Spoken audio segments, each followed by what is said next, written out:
Good. We should be back. Let's do it. I'm ready. Oh, you actually got the people on Zoom? Yeah. Yeah. There's all four of us. One of us being the room itself. Well, that makes 3, 4. Is there one more? 5? So yeah, right. So right. Okay, good. I said 10 is what I said. 10. So we're reaching our threshold. Yeah. 7 with everyone. 10. Yeah. No. 1, 2, 3, 4, 5. 5. These 2 on Zoom. 6, 7, and then there's the room. The room counts, right? So And then all the virtual that's people like count. The people that are literally recorded in virtual count. Yeah. Okay. Which that adds about 20 more. Yeah. So good. Whoever comes to 7. It's very good. Okay, let's rumble. We're way behind, sort of, but it doesn't really matter. Can everybody hear me on the other end? Because yeah, my mic's on, so you can hear me. So the deal is, Home Movie Day is now become Luther Price Home Movie Day, which I think makes a lot of sense. And I think as we run through everything tonight, it'll become clear what at least I was thinking. But to start, we're gonna the whole series is dedicated to Robert Haller, my ex-partner, business associate, film person, the great Robert Haller. So we're going to show a couple little home movies that Jonas Mekas shot of Robert. The first of which is being his wedding in June of 1980, I believe is the year. And then we're going to follow it with the burial of Maxie Anthology Film Archives cat, which is in I don't know what year it is that, 2007. And then we're going to end with a little love letter that Amy Greenfield, his wife, widow, just recorded a couple weeks ago, or at least John Joe shot it. And I think it makes a nice little intro. What's strange about all this is I have no idea if Robert and Luther knew each other. I somehow doubt it, but at the same time, Luther's films were or are or are in the process of being preserved by Anthology Film Archives. There are a number of them. So there had to be a connection, but this was in the last 10 years or so, so it might be when Haller was drifting in and out. So we're going to jump into these about 20 minutes of videos, and I'm sorry to make you wait, and then about that time Tara should be showing up, and then we can all chat, okay? But this is a really fun, not fun, it is fun, but it's a packed evening. There's a lot of stuff. I was able to dig up some interesting Luther stuff. So let me try to make these buttons work without it all blowing up. Why don't we just use the HDMI? Yeah, I don't know where that is now. It's right, well, that's for the DVD player. And I threw it in the box. It's on top of it. I got it. Now I'll watch over.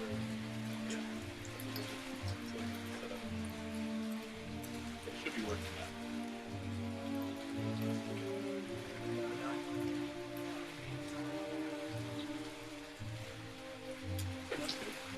Everest, you're going to lose your job at the Hop.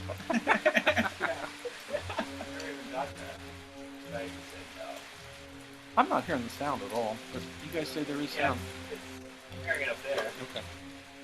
No, you can't really hear it back there. Yeah, that's what I'm saying. Okay. You had sound before. All the way up. Yeah. Well, that was before the...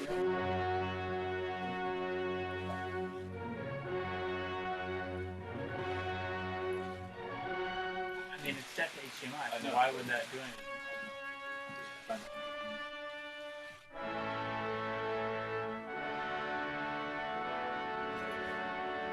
So there is no adapter that goes to this too. Huh? No, that's There's not. nothing that'll go to my... No, there.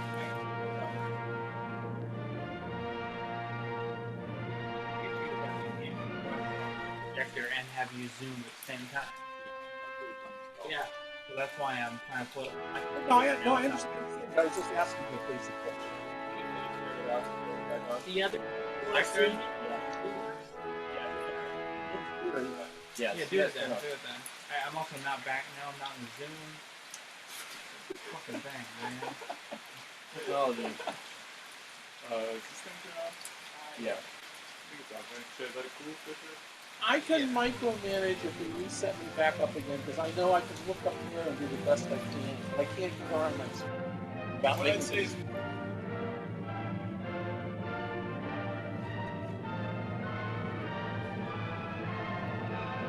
Because the stuff they.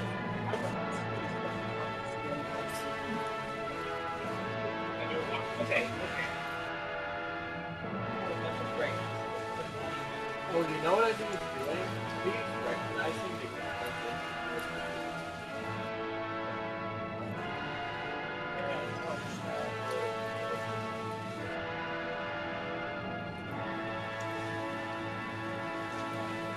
Jackson, everyone, make sure the everyone's camera's watching recording us on the this. side. It is. Well, no, it is because it's Everest's Yeah, computer. this is the Yes, camera. That's what I meant. Yeah. it's recording us all staring at Recording it. us freaking That's what I out. meant. This is priceless. This is absolutely great. It's gonna be really entertaining to look at. Yeah. I'm gonna make sure it's. Yeah, we caught it, right? Now if I get out of the Zoom again. Oh my God! How do I get out of the Zoom Just hit page? escape. Escape! Escape! He's trying to escape. Oh my God! What a nightmare. Okay. All right. What? Whoa! What the hell is that? That is It's not. showing your screen being shared. No, this Alpha Fun with Politics. This is what I put Oh. on here. Why? Do you want to stop sharing your screen? No, I wanted to show something else. Gotcha. Okay, we're going to turn it off, and we're going to fire this up and hope somebody's seeing it somewhere. This is priceless. Yeah, no, everyone's just watching this. I am so happy. This is like, couldn't be any better. It's getting no signal. There you go. You're getting something now.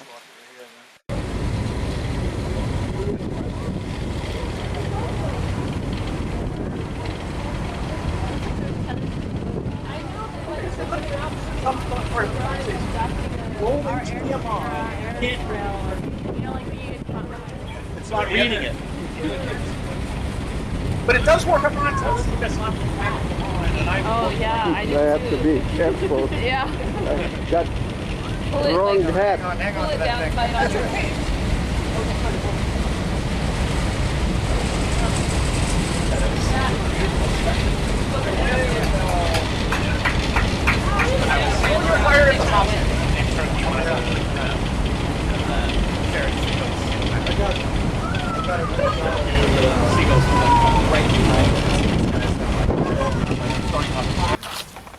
That box is Mac. That's really cool. Max was in many ways the soul of anthology, and I know that we're all going to miss her very much. To Max. To Max. So Max.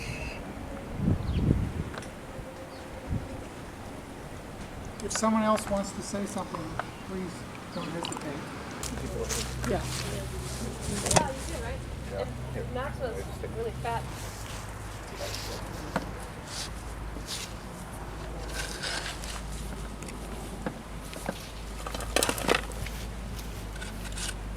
Maybe we can put it on ourselves.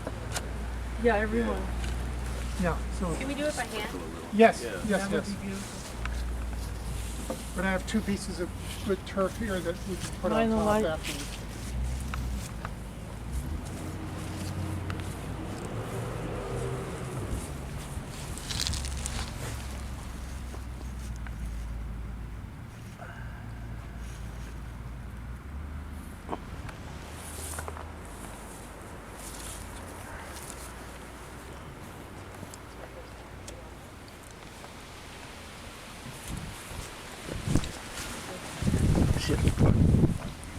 Maxie.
days when, any afternoons when I was totally alone with anthology, except for that.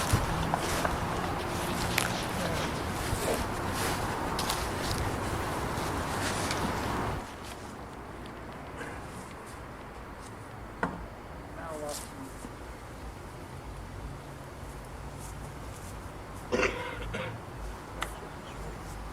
She was coming in working late too. Yes. Yes, John knows what that's like to be alone. I was never there at midnight. John was with Max.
There are 3 other cats buried back here, so she's not going to be.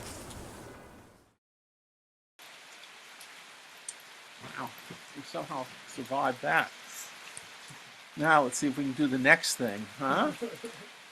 Let's see what is next here. Let's just make sure we got some kind of something and put this in, and that should be that, and we should be like that.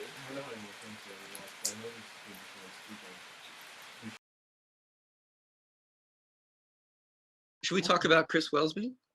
Well, we could. We need a little break so I can wind the tape around when I get that far, if I get that creative with it, which I don't think I will after what just went on last week.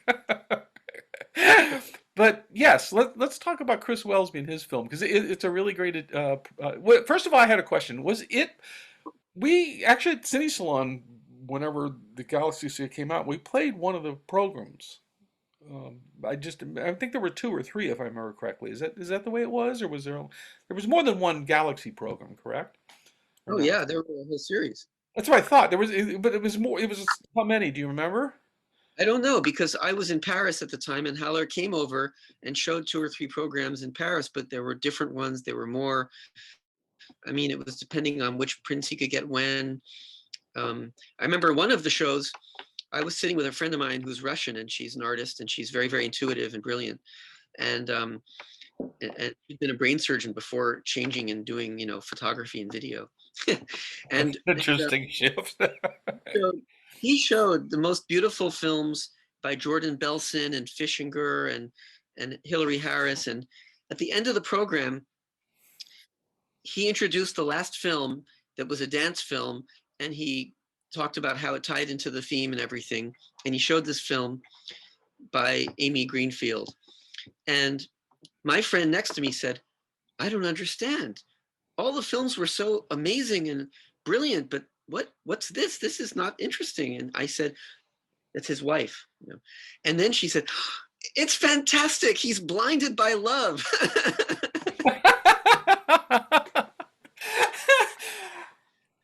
Pip, you just did the most perfect thing, and it's on tape. This will introduce Amy's love letter, which explicates exactly what you just said. This is perfect timing. So, do you mind if we show that instead of Chris's right now, and then we'll... Yeah, come back. Okay, so we'll be back in a second. That was great. Thank you.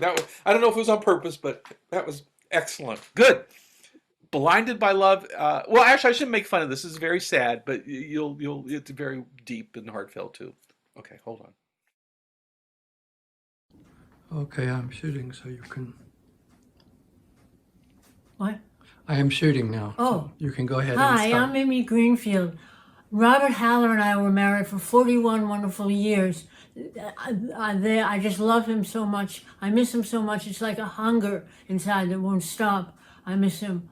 and this is a wonderful thing that you're doing, giving a tribute to Robert, and I hope I can contribute some with some personal things and some work things, and thank you so much. We met, our whole marriage and our whole life was intertwined with filmmakers. There were so many filmmakers that Robert helped. He helped filmmakers in the whole field when they did an internet piece on Robert. 1,000 people responded because he has continually helped the filmmakers of all sorts and bring them together from different areas, and I'm so proud of him. I just wish you were here now. I just miss him so much you can't imagine. So we met because he was working as the director of Pittsburgh Filmmakers at the time, and he started something called the Filmmakers Network, where filmmakers would send their work and he would choose who got to be toured around the United States. And so I sent something called Dervish, and he was almost not going to look at it because he said, oh, it's some ethnic dance, and it was not. It's an avant-garde piece on me spinning for 15 minutes while the video is doing various things. It keeps changing light and direction, and it goes until I'm possessed at the end of the film for 15 minutes, and I fall. I can't stand up anymore, and then I stand up, and I spun with a sheet, just a sheet, and me nude, and Robert fell in love with that, and then so he called me and to tell me, and that's how we started our acquaintance by telephone from Pittsburgh to New York. And then I get a phone call that he wanted to invite me down because he had invited the great filmmaker Howard Hawks to speak and show her his work at Filmmakers. And Howard Hawks died in the meantime, and I substituted for Howard Hawks, who had just died. Yes. So that's how Robert and I met. And I went down and I didn't know what I was going to show. And I decided, I had a work in progress called Videotape for a Woman and a Man. And I'll show that. But I needed a different kind of deck that they had. And typical of Robert, he went around the city until he found that deck, and he carried it by hand to where I was going to show the work. And he was always carrying things. The beginning of our relationship was him always carrying things for me. And so I gave this, and that's how we met. And a little while after that, he called and he said he'd like to come to New York and see me there. And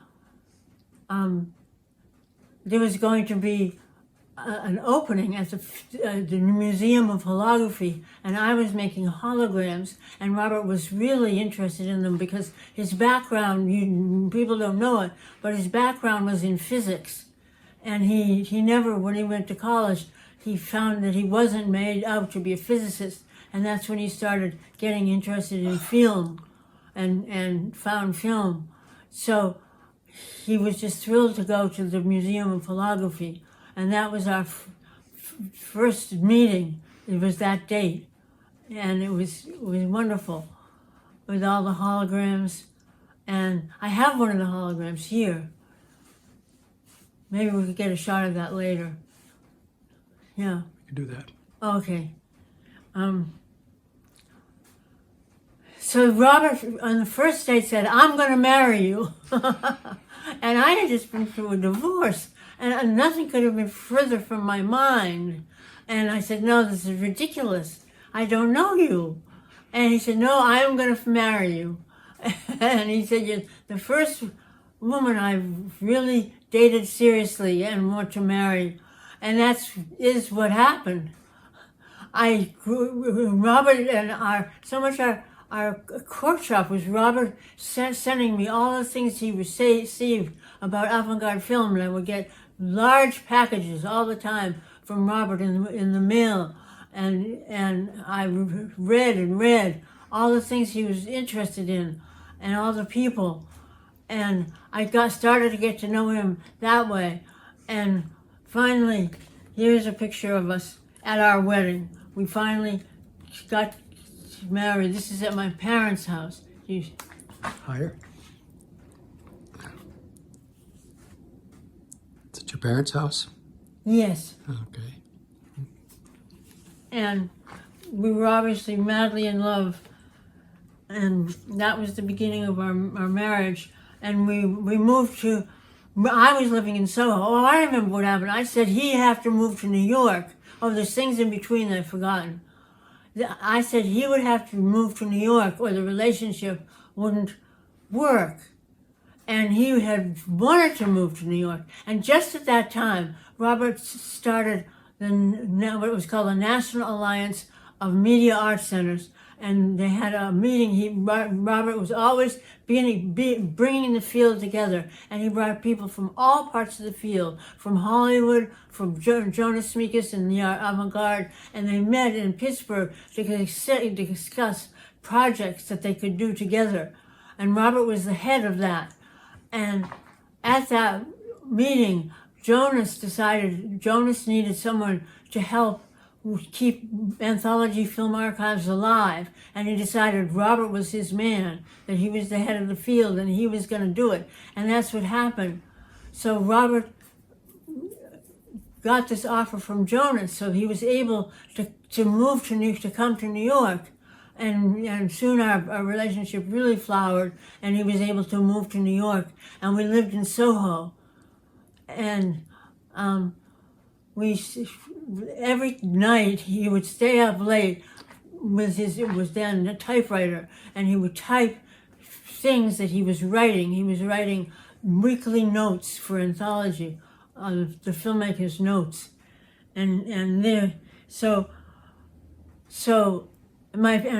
my parents really liked Robert a lot. They got along. That was really terrific, and so I had them meet, and Robert got along with them. And soon we decided on a wedding date. It was June 14th. And next year we got married. And we had a wonderful marriage. And he supported my work so much, I just couldn't have done it without him. There was no way. It was just everything was recognition of what I was able to do, and so that was the core of our marriage.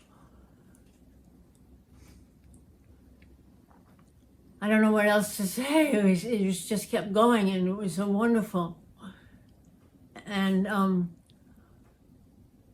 soon Anthology got him invited to Europe.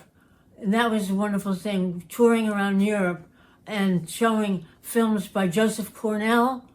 The Anthology has a collection. Joseph Cornell donated his collection of films to Anthology, and Robert toured them around Europe, from Italy, from Bologna to Lithuania, all around to Paris, London, and that was another wonderful high point of what we did together. We did so much together, and we every time he would leave, I would miss him so much, but then he would come back, and now he's with me, but I still am missing him. It's like a hunger. I hunger for him when I'm alone, and he had a hard time at the end of his life. But he kept going. He said, Winston Churchill said, never give up. And he had always been not overweight, but had a little paunch belly on him. But he lost a lot of weight at the end of his life. And his face became so young and so beautiful. It was amazing, this transformation that he would, when he was alive, he would hide the connection that he felt with the filmmakers. He was always, I'll go backwards again, he was always very self-effacing. He would do so many things and not take credit for them. And he just wanted the filmmakers to get all the credit. And they had a dinner that he organized, the whole dinner, and they had gave awards to the people who preserve film all over the film, from MGM, United Pictures, all over, and Jonas, and he spoke, and they had from the avant-garde, from Hollywood. He brought them all together, and that was Robert. He brought people together, just the way he brought me together with him. And this is my love letter to Robert. He was so beautiful, and that beauty shone more and more towards the end of his life. And now he has this wonderful tribute to him that I'm happy I can contribute this love letter to. Thank you very much. Okay, it's wonderful. Oh, thank you. Okay.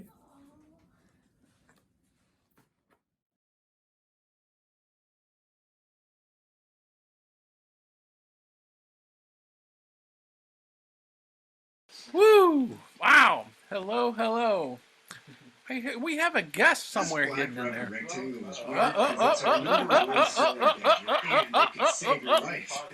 No, we don't want to save my life. Okay, good. Is Tara out there somewhere? Yeah, she's right there. She's right there? That's not Tara. There's Tara, right there. We're right there. Hello, Tara. Hi, Tara. You missed the complete train wreck that just went on. Maybe it'll continue now that you're here. It took us a while to plug all the plugs in. Nice to see you. So here's the deal. We did this little thing about Robert, and now we're going to shift it over to Luther. Like I said, I don't think the two really knew each other at all. But I do know that between 1, 2, 3 of us, we did know Luther in different ways. And so that's really quite great. There's Joseph Shepard hidden back there somewhere. There's Tara with your microphone off. Tara, you're muted. I don't know if you can hear me or not, but unmute, please. And myself. And I guess maybe I should go first because I probably knew Luther the least. Just barely, actually. Oh, wait a minute. I know what I can do. I don't know. How I met, I can tell you exactly when I met Luther. I'm not sure where I am on the screen because I don't see myself, but can you see that? Move it up a little. Thank you. Oh, how can you tell? What am I missing? The average screen. Oh. We have another screen so we can use the other screen because I can't see anything on my fucking screen here. Anyhow, this was a show of that was at the Currier Gallery of Art in 1986 or 7. I don't know. Does it say the year? No, it doesn't, of course. But I think it's 87. And May 7th, the program was. There's no light here, so I'm like a little bit disadvantaged. On Saul. Saul Levine came to the Currier Gallery of Art in Manchester, and with Saul came a young Luther, so like I said, it's 86, 87, and Rich Peto. And both, of course, those two were very young, probably in their early 20s, if not 20-ish. And Luther, who was then Tom, right, I think, had a top hat on, a big Lincoln top hat. And so he was the sweetest person. There were 2 kids. I mean, literally 2 kids. And we ended up having told at his show. There were students. And then we went to this place called the Puritan Restaurant, which is a mainstream middle America, Puritan's great. Yeah, steakhouse. Right. Okay. Yeah. Somebody here in the room here has been to the Puritan, so you know what it is. Yes. So we're talking about one of the most bizarre set of peoples. I mean, maybe not kind of myself, or maybe Rich Peto too. And then Luther, who, unbeknownst to myself, was pretty bizarre, and of course Saul is very bizarre, and known Saul for years, and that's how I met him. And then later, when I went to Harvard, he was part of the scene, and in particular, he was part of my ex-wife's scene because she was a mass artist, and Joseph knows that, I believe, because they're all friends and stuff. And I think that Luther and her bonded in the jewelry classes and things of that period of undergraduate school. And Luther was always very sweet and nice to me, and that's all I know. But I don't know how much of that was because of my ex-wife or how much of it was because of my little job at Harvard. But the offshoot of all that was, at some point, finally, I premiered, when Luther finished, Me Got No Dog, which was a 2-screen version, like an extended version of Sodom, I guess. But I didn't know that. And it was with 2 projectors. And the offshoot, I was hoping Saul would somehow participate tonight, because the offshoot of that was I basically got thrown out of Harvard. And it was a huge falafel they call it, not falafel, whatever they call it. Yeah, kerfuffle. That was basically about the homophobic thing. This is 94, and Harvard was still extremely homophobic, and the idea of guys fucking each other up was just not their idea of art. And that's pretty much it. I have a very short thing. So if either Tara or Joseph want to chime in, please do, because I think because of our technical problems tonight, there was a whole little introduction that I was going to do, which I think we still can do. We have timing. Yeah, we could. We're still on time. That actually, there's a great piece of Luther speaking online at a talk in California. And it's so great, it's probably the best way for Luther to introduce himself. Because what he does in that talk is, if you know the man, which like half of us here, well, there's 4 or 5 people here too, so it's half the group knows Luther, half doesn't. But it shows you, after our talk the other day, Tara, I was shocked at how that second part of this talk, it's online, shows you Luther for real. Because you have this nice, sweet person, very intelligent speaking, and he slowly descends into madness as he's speaking at the end of this talk. And you see it clear as day. So the things you were sort of alluding to are all there. And it's to his benefit, because that's who he was. Right? That was the man. Are you still muted? You're still muted. Speak up, please. Here I am, yeah. Oh, there you are. Okay, you're unmuted. Yeah. So it's your turn now. I'm done. I'm done rambling. My exposure is limited to his art more than the person. Hi everybody. Happy Home Movie Day. Yeah. Not sure you're watching any home movies today, but please do watch home movies, because that's one of my favorite days, and I've been a deep participant of home movie day since 2004, one of the earliest days. So it is a really precious thing. But I think in the spirit of home movie day, I'm glad you're all gathering to watch movies together and eat food and celebrate. I'm sorry I can't be with you. Well, if you were here an hour ago, I don't know if you'd agree. Yeah, it's just there's a hall. I'm in Boston now, but I live in Rochester, so it wasn't gonna work out. But yeah, I mean, I think I'm not sure who's there and how much they know of Luther's work. I do think that's the most important and special way to know Luther, because it's all there. I mean, it's all there.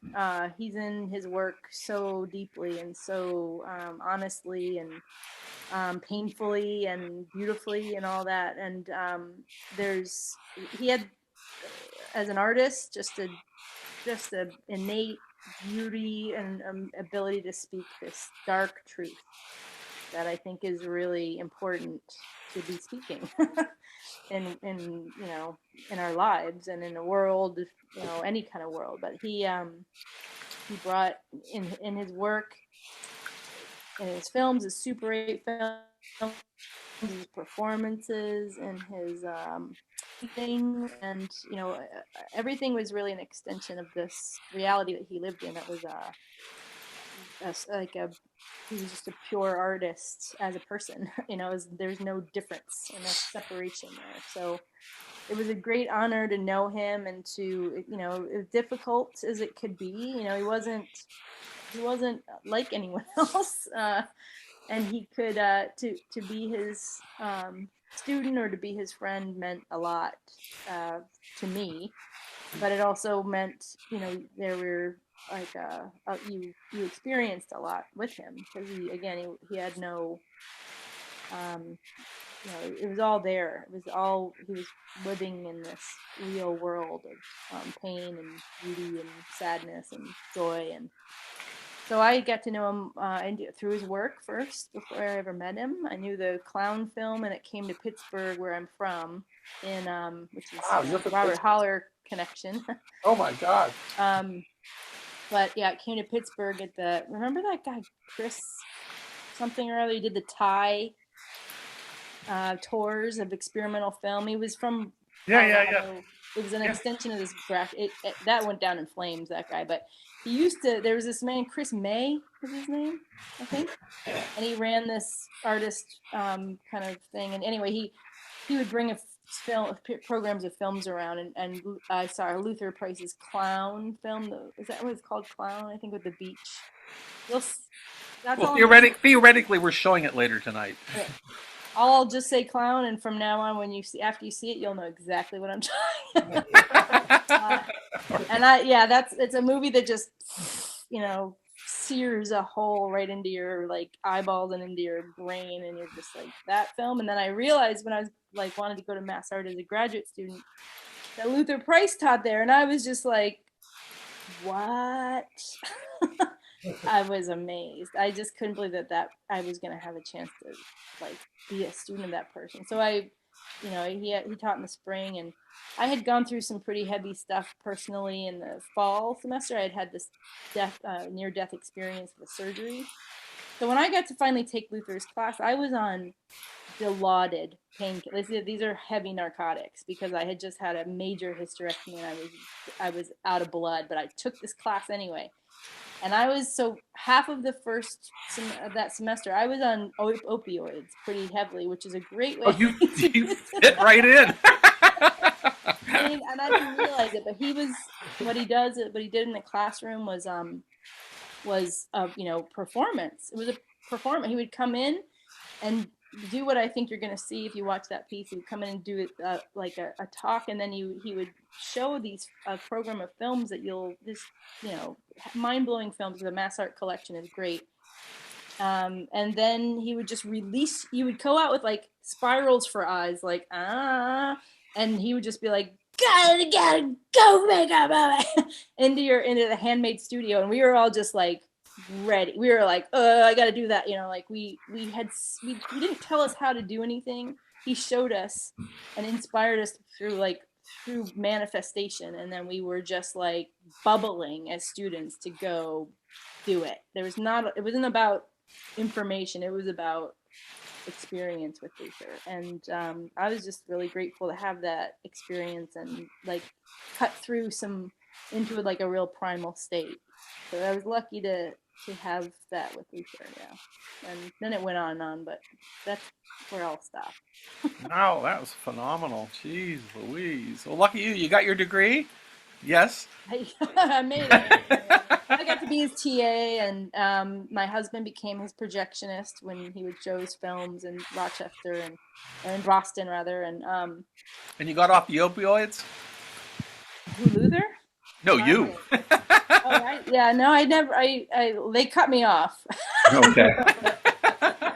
they cut me off. I never got good at trying to get more, but no. That once I woke up, I had ended up with some films I never would have known or tried to make had it not been for the experience that Luther allowed and inspired. So yeah, it's phenomenal. Yeah.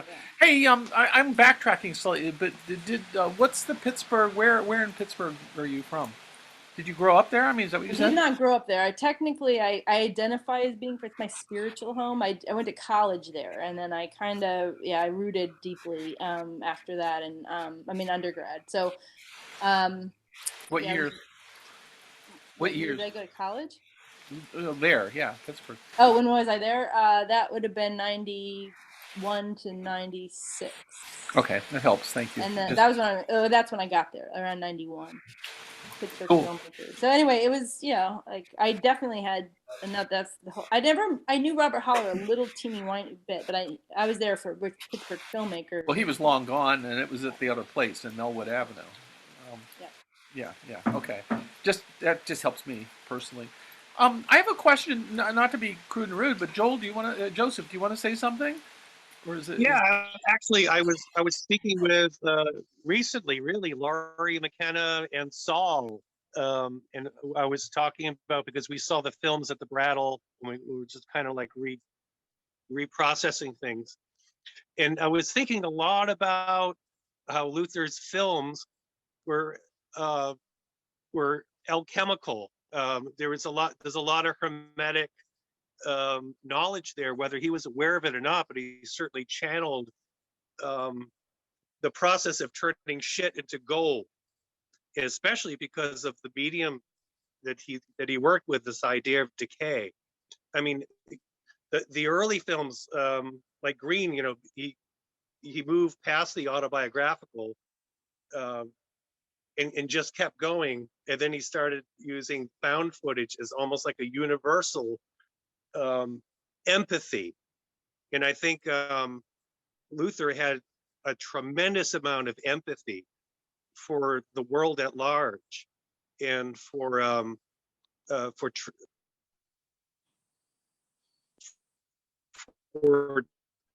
taking basically thing much bigger. And this aspect about it has made me want to write about even like the film Green. Within that, there's all these stages of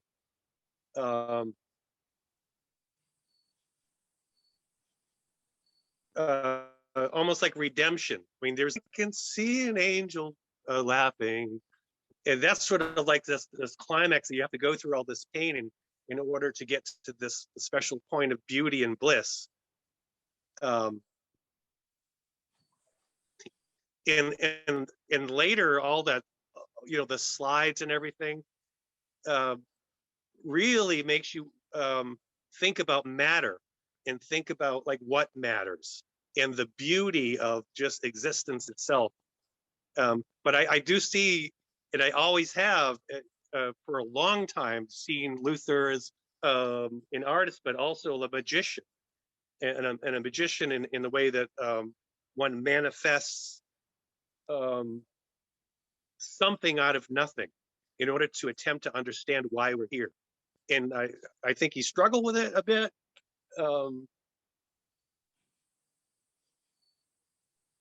But in the end, it really came through, or really comes through every time you see his films.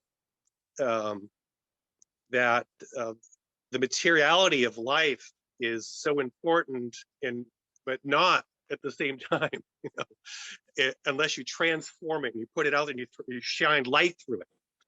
And the light is the medium, and I don't think he was completely aware of it, but he might have been.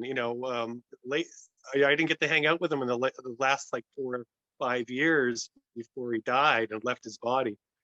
But there were so many conversations I wanted to have with him, and to show him almost like, people say like Marcel really said, "I'm an alchemist," but there are books on it.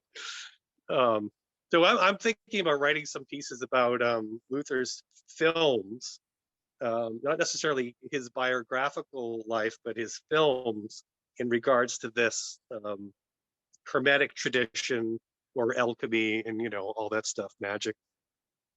Yeah. You've touched on a whole ton of stuff, because I think everyone here in this room hasn't seen his films, so we're talking like in the dark in many respects. I've seen Grand, though. Okay, well, one, but the point is, there's like 200 films or something. It's a lot of material. So what you said is true. These series that he got himself involved with were, God, who knows what they were about. They might be exactly what you just said. They were a study through something, through windows that he was looking at. I think the best thing we should do now is watch a film, right? Or watch Luther. Actually, let him expound a little bit, because good. That tape is good, and I'm gonna I'm gonna jump ahead because of the way the evening's going. Everything's cockeyed. I'm gonna jump to the middle of the tape. Or no, I'm not. I'm gonna show the beginning, because we're gonna end up showing an ink blot. But I should warn you. Well, I don't have to warn you. Everybody except for Tara has experienced the nightmare tonight, right? Well, in this tape from California, it's pretty well shot, as you'll see, of him speaking. But the minute the films come on, it goes haywire. And I suspect it's Luther moving the camera in the booth, so you can't get a good picture of the ink blot, as you'll see. And so, just warning you ahead of time, the film still works with all these filters, this crap that you'll see going on. And that's why I'm showing it, because I think that Luther's work is so strong in all the ways you've all said, that it comes across like Jonas used to say, Jonas Mekas would say, when people complained about a print looking terrible, or it wasn't the best print, or this or that, he would go, no, I can't do his thing, but he goes, no, it works. It doesn't matter what the quality of the film is. It works if it's there, and we'll see that in the ink blot. So let me jump over, without hopefully blowing us all up too much, more than I already have, and we'll hear the man himself. I think it's a thing we should do, if I can find the right button. This is from 2010, I believe. It'll say in a minute.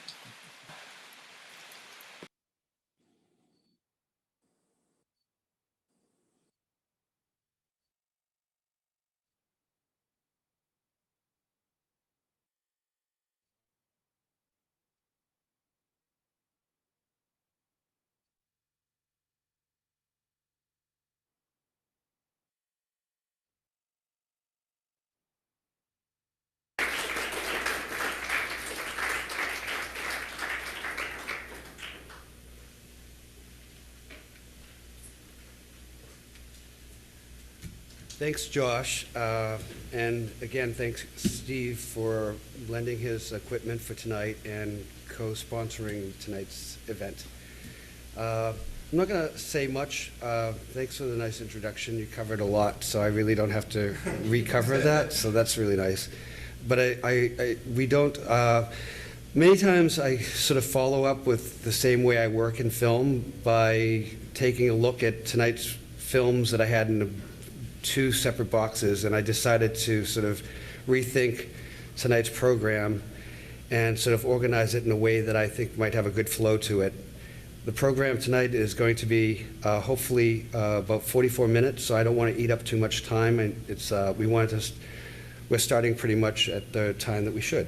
So just to let you know, all these films are originals. And for the past decade, I've been making 16mm films. Before that, I exclusively worked in Super 8.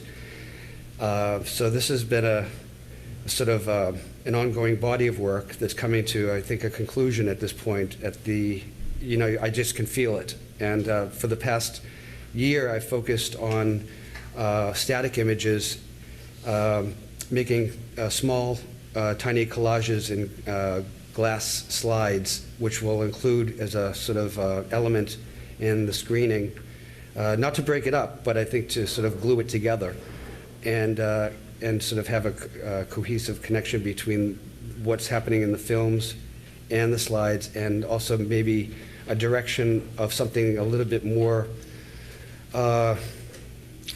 object-oriented that might find its way into the films, I've sort of I know my limit when I'm making films, because I know that if you go to a certain point, you can almost make a Frankenstein monster.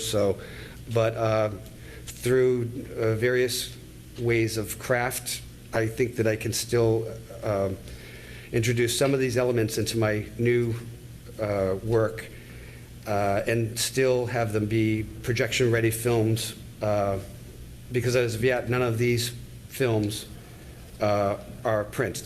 They are originals, so this is what you see is what you get. So I just wanted to quickly go over, I don't have any titles on my films, but I just wanted to just run down some titles here. So the first film that will start is Inkblot number 1, followed by Sleep, and then At Twilight. These are all films that were made this past decade. Then we'll look at a carousel of 80 slides, which are going to be about 4 seconds each. Dusty Ricket, which is one film that is part of a series of films where I bury films in my garden, and bury them in the fall and dig them up in the spring. So they oxidize and rot. And so this will be an example of one of those films, which is also an ongoing series, as well as the ink blots, which are my painted films. Then we'll go back to ink blots. I've tried to choose ink blots that have different things going on in them. Followed by Dusty Rickett will be Selminio is Gay.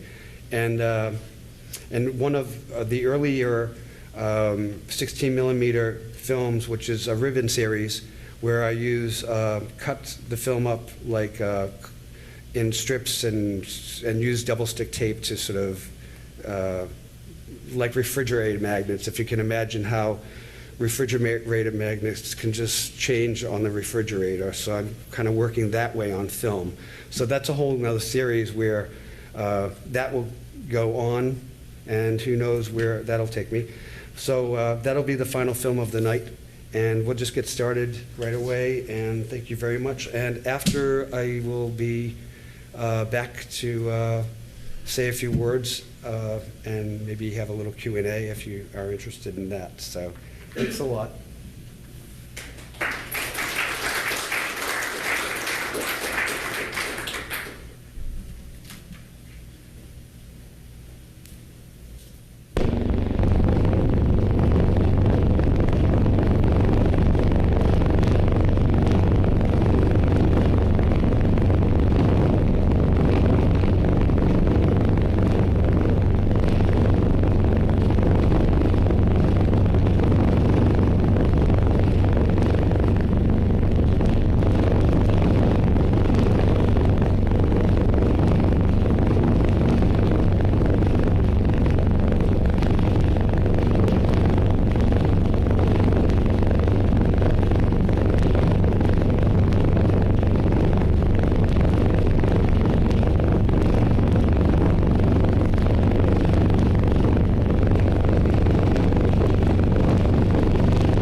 Well, I think that encapsulates everything that we were saying before, right?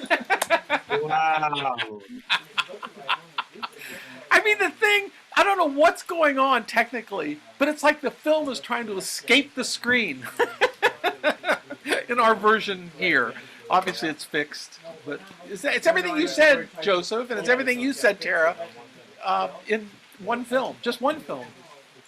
And he made lots of them. Yeah. Mind-bending.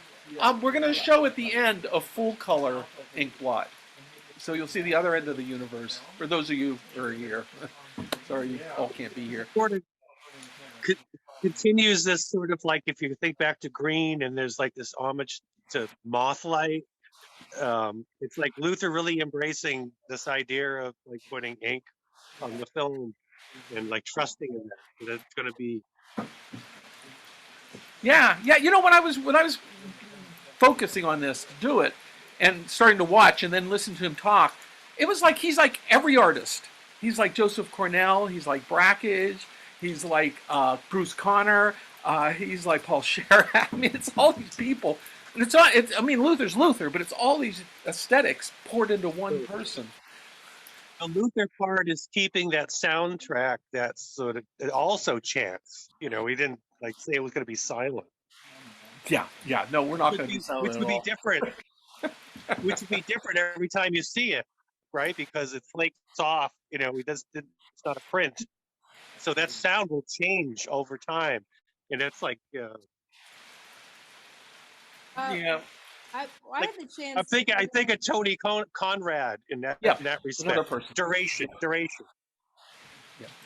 Tara, I'm sorry. Yeah, I said I had the chance to project his films, and my husband did too, and they were surprised. I mean, watching Luther's talk was really reminded me of he was such a professional. I mean, I worked with a lot of artists as a curator, and I showed Luther and brought him and did shows, and he was one of the best, most highest level professional to work with. When he had to be there, he showed up and he did his job. I mean, he took it very, very seriously. And the same went with his films. His films were meticulous. These aren't just sloppy, scratchy, whatever. Those slices were checked. They were perfect. They were tight. And he made these films to be shown over and over. I mean, he was very careful about that, but they were surprisingly well made for being, covered in ink and so forth. And they really withstood the test of time. And he was extraordinarily meticulous with his work. I mean, not a sloppy person at all. And I can't believe, I was like, when you turn this on, I was like, are we seriously going to watch it this way? Because but it really, it still is a powerful experience. And can you only imagine what it's like to be, I mean, these are hypnosis films. These take you into a headspace that is very unique, and Brakhage does something like that too, but Luther's is a much different place it takes you. Yeah, no, it's amazing. And following up a little bit on what Joseph said, the soundtracks, even though based on perfs for the most part, and then there's hundreds of variants that go on, they're exquisitely individual and unique, each one. He worked the perfs like no one else that I know of. And we're going to see an example of that. Again, it's going to be in a little crappy quality, but I think it's important to show because it focuses on the sound. I forget the name of it, but it's made up of soundtracks. So maybe we should jump into that quickly rather than not, because the second part of his talk, which I think we really should show, he explicates everything we've been dancing around in detail. So he was very aware of what he was doing. None of this is happening second or third person. It's a direct contact on all these different levels. So do you mind if we watch that? It's a little longer piece because it's 17 minutes, but it really is amazing. Yeah. So we're gonna, let me see if I can find it easily without blowing up everything. Wow. Sometimes you look at your own work and it's I just said, that last film looked like the strange cousin of that film to me. It was doing its own thing tonight. But, you know, they're all original, so they do kind of have their own life to them. And I think I was talking about that today, about my belief that objects do have a sort of energy and life. So they do have the capability of changing. I remember every year I would watch The Grinch Who Stole Christmas, and every year it would change. It would be different. So, you know, that's why I have no problem with watching the same film that I love over and over and over again, because I'm going to see different things. So I hope the program that I chose with Josh tonight left something with you. And it's a little bit more abstract than I usually go, but I wanted to sort of take that route tonight. You know, tomorrow I'm showing at the ATA, and it's going to be a whole different type of program. So it's much more visceral in a different way, with talking about how images and are collaged together and make up stories in another way. But, you know, the inkblots and the garden films took up a large part of the last part of the decade. I don't know, I just decided I wanted to investigate color. You know, I had been doing a little bit here and there, but, you know, and then I woke up one day and I thought, I need to move on and do something else. Because I think I started the inkblots, I picked them up in 2007, and it's 2012. I think it's time to move on. So that's why I did take a break and make the slides and see where I go. I have no idea, but I like that feeling of not knowing. It's better than knowing, you know, and feeling safe. I like to feel petrified every once in a while. So I'd like to, if anyone would like to ask a question about anything. Hi. Yes. Yes. Hi. I was curious about the relationship that you see between this work and your earlier work from the 80s that was the hole punches, the super 8 hole punches with the men, and the much, you know, in terms of content and how you feel that sort of relationship to that earlier work in the 80s that I also know. In fact, I used to rent for my classes. And this work, which has a very different feel. What's different too. You know, Sodom was made in I started it in 1988 and completed it in 1989. And I actually changed my name to Luther Price because I couldn't make the film under the previous name. He was much too innocent to make films like Sodom. So Tom Rhodes, he made films about birthday cakes and mothers. And Sodom, Luther was thinking about other things. So he had a different cake in mind. No, this has been, you know, I've people who have known me, in faculty that I've studied with as an undergrad at Mass College of Art, you know, they kind of would always ask me the same thing. Do you think you'll ever make anything that's beautiful? You know, because I studied jewelry making for 5 years. And then I moved into large-scale metal making and plastics. But I made the ugliest jewelry you could possibly imagine. You know, it was rusty. And it left things on your fingers and around your neck. And and no precious metals for me. So, you know, I don't know. I guess my goal is to try to find beauty. Maybe that's my next step, and I think I'm kind of moving towards that with just embracing color, maybe. So, but you know, that was a whole different world, and I'm glad that I can just move forward. You know, so yeah, whole different world. I like this world better, you know. Does anybody have a hi? Were those optical soundtracks, and was that the result of the same process, or like a? I recycle everything. And I actually, at Cinema Texas back in, I think, 1992 or 1993, they usually give awards out, and I got the no budget award. So I spend nothing on my work because I recycle everything. And I guess I spend money on tape. I love tape. It's my favorite thing in the whole world. Can't leave home without it. So I actually, it was my favorite toy growing up because my parents would ask me, what do you want for Christmas or your birthday? And I'd say tape. So they'd say, what kind of tape? And I'd say, well, masking tape, duct tape, packing tape, scotch tape, double stick tape. I just want tape. So of course my father would go to the surplus store with damaged goods. And you get that roll of tape where you start to pull it off and then it just snags, and you're just spending your lifetime with your fingernails trying to pry that tape. So when I became an adult, I bought high quality tape. I don't scrimp. I do not scrimp on tape. So, what was the question?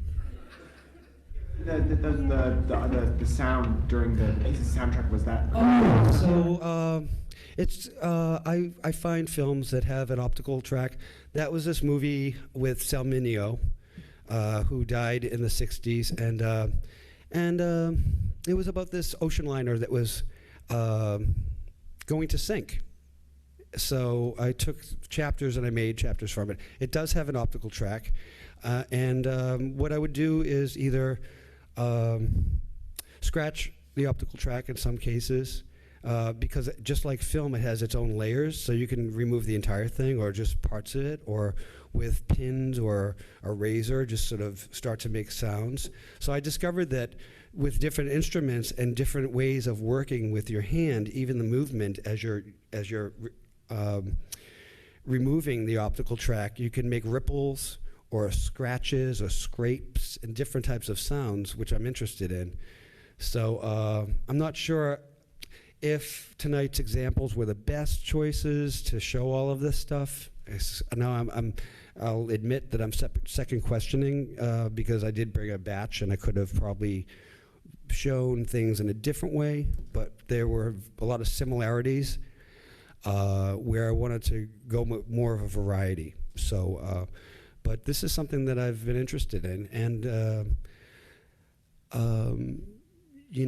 I love what happens to the optical track through debris going through it, or paint or tape, and all these sort of interruptions. And also, in the last film, which was kind of weird, I don't know, it had a mind of its own. It's not that it was completely wrong. I've been invited to faculty in my own school. They'll say, Luther, can you come and show films in my class? And I had this one faculty, and I'm projecting films, and she ran up to the projection booth and she said, stop it, stop.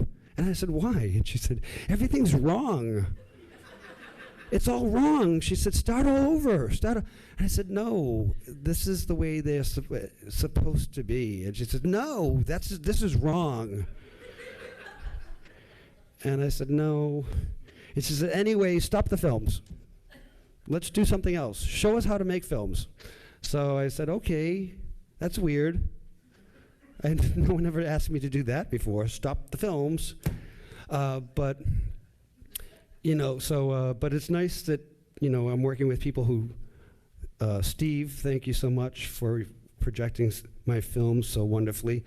And we have a trust level. I'm showing originals, so when I'm invited, I know that I can trust these people to take care of my films and not destroy them, and they can trust me not to embarrass them by my films breaking in the projector and causing them why did you ever invite that person? His films are like falling apart in the projector. So hopefully the craftsmanship is important. They have to be made well enough to survive multiple projections in their original state. So So, and again, I forgot your question. I take after my mother like that. She would actually talk to me for hours, and it was my job to keep track of the conversation. Because I knew if I didn't, I'd be in. What do you mean? You don't know what I was talking about? Because I'd have to keep track, and I'd say, okay, it was about, the clown party, or whatever it was. Whenever I can't think of something, I say the clown party. The clown party that happened, the clown party. So, anybody have a question? Another one, or? I know, yes. Well, I was just wondering if you could, recently I saw your work at the Biennial, and it was a really different experience because it wasn't the first time I'd ever seen your work as a kind of object that was being kind of projected on a loop. And I think that there were kind of examples of that in Calicut as well, where things were much more objectified than they had been in the past, where it's like, we're in a darkened room, kind of subjected to the film and watching it kind of change and mutate right before our eyes. Did you feel like that represented a kind of real shift to you to kind of show more objects recently, or is this?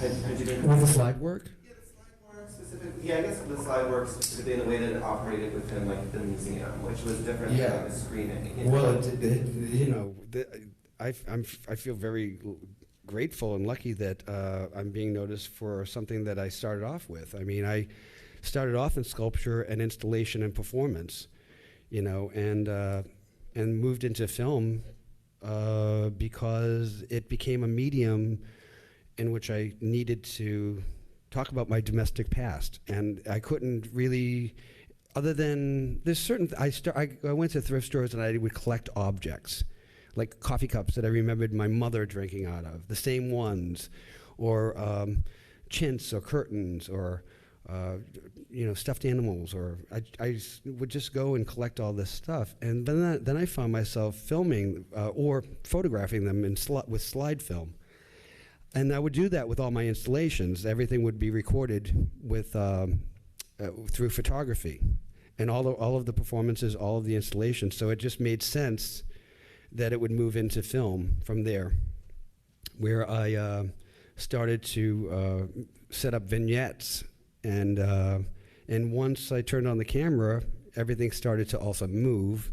My early work, and say Warm Broth, if you didn't see, the shots were so static that they looked like they were shot out of a magazine, like Better Homes and Gardens from the 50s.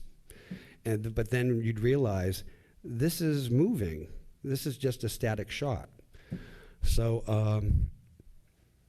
things have changed, and I'm very excited. I did an installation in Boston where I was lucky enough to work with a 4,000 square foot space. I just struck the show 3 days ago, and I worked with 8 multiple projections, and was able to project them very large and work that way. I created a sort of space within the space that was kind of like my studio, and so you could actually see how the process was happening. So I don't know, I'm excited to do more installation and performance work, and whether or not it's, I think film will be part of it. I just think that I'm moving towards I'm seeing greasy wig hair these days, and that has nothing to do with film, does it? I'm seeing greasy wig hair and clown sprinkles. I don't know, but I'm just going to go with it. I have no idea, but it doesn't really have much to do with film. So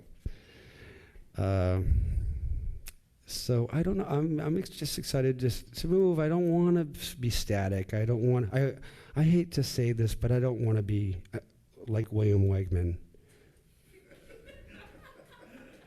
And he went to Mass Art, and I remember his old videos, and I loved them. They were hysterical, but he turned into a Hallmark card, and that's awful. That's the worst thing you could do to yourself. So I'm prepared. I want to explore. I want to find out what's next, and right now I'm seeing wig hair and ice cream clown sprinkles, and you can't go wrong with those two things, you know. And I always say that, you know, I didn't receive my my master's degree, and I didn't get a BFA in film. So, oh my God, you know, that's awful. Yeah. But I know what I would do if I got accepted to grad school. I would do my thesis first, the very first day. Get it out of the way. Just get it out of the way, because I don't like this, you know, 2-year stuff where you the first year you're having fun, and then you wake up the first day of school, the second year, and you can't think of anything else except that thesis. You're like, well, I want to do this, but if I do that, then I'm navigating away from my thesis. You know? So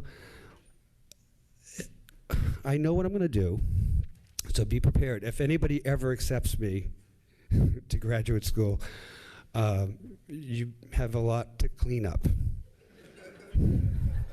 Just put it that way, because I'm not even going to tell you what the piece is, but you're going to have to clean up a lot.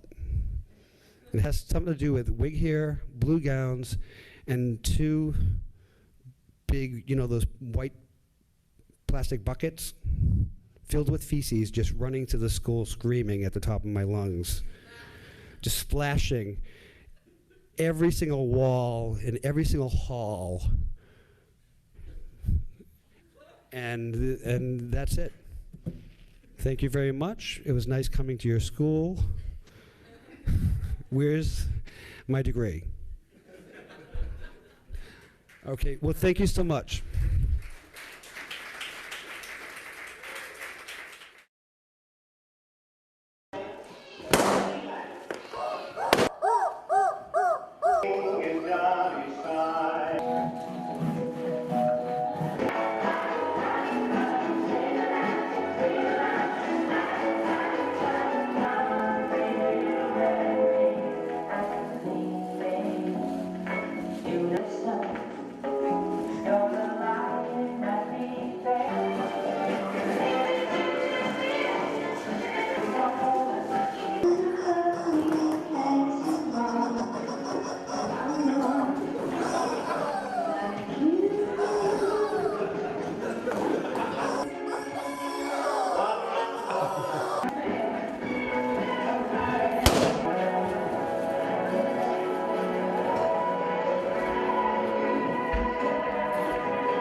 So he delivers. Oh my goodness, it's great. There's another piece online. If you look in the same year, or later that same year, he was at PS1 in MoMA and did a full, big, huge thing like that, but with the multiple projections on the wall and everything, and it's just outrageous. Woo. Okay. So, any parting shots before we take a break and have a drink, and then we'll watch the movies proper on a real projector? Joseph, you have anything? Thank you, Bruce. Thank you, Bruce, for doing this. It was wonderful. I've seen some of the interviews there, but the other stuff was sad I didn't see. They're wonderful. Thank you very much for doing this. Well, thank you for coming. This was. You know, everybody dying, right, exactly. Drinks, everybody have a drink. Everybody dying is a real bummer, but nonetheless, with Luther, it was like part of the plan. So here we are, and he'll live forever with these films, so it's good. Take care, my friend. There are definite messages there that we can pretty much learn from, for sure, and then here it is. Yeah, I hope, you know, the big thing that's going on now is... you know, everybody's fighting over his stuff, so to speak. I mean, he was like getting famous in the last 10 years, and what I think's going to happen, unfortunately, is most of the stuff's going to be museumized, and we'll never see it again. I was thinking about like the later films, and I was thinking about a very famous artist everyone knows about, Anselm Kiefer, and how there's the same kind of attitude about the work, and let it decay and let it change over time on its own. Yeah, but the problem now is that the stuff that they take, they being the museums, they're going to preserve it and take care of it as pristine as they can, right? Yeah. I mean, it's like a reverse thing's going to happen. You just won't be able to see it. Yeah, or I mean, it'll be like Bruce Conner. They the Museum of Modern Art bought the chair thing. I forget what it's called, the baby in the chair. Yeah. And they basically let it rot in the museum. I mean, hidden away, not on exhibit. A lot of money to restore it. Right, but then whatever they came to it recently and spent $1 zillion rebuilding it to try to make it look. So I can't imagine what's going to happen to his stuff when Luther's stuff gets dealt with. And the performance part we'll never see again because it doesn't get captured well on video. It was almost like Tara was saying that there was this magnetism thing that happened in front of him, which we saw a little bit in the interview. But in person, it's 1,000,000 times stronger, that experience. Say, Livy. We're going to take a little break, and then we're Super 8. We can't show the 8 this way. We're not allowed. We'll get our hands slapped. So we have to sign off. But Alicia, nice seeing you. Everest, really nice seeing you, although you're on the other side of the room. Peace. Peace. Thank you for coming.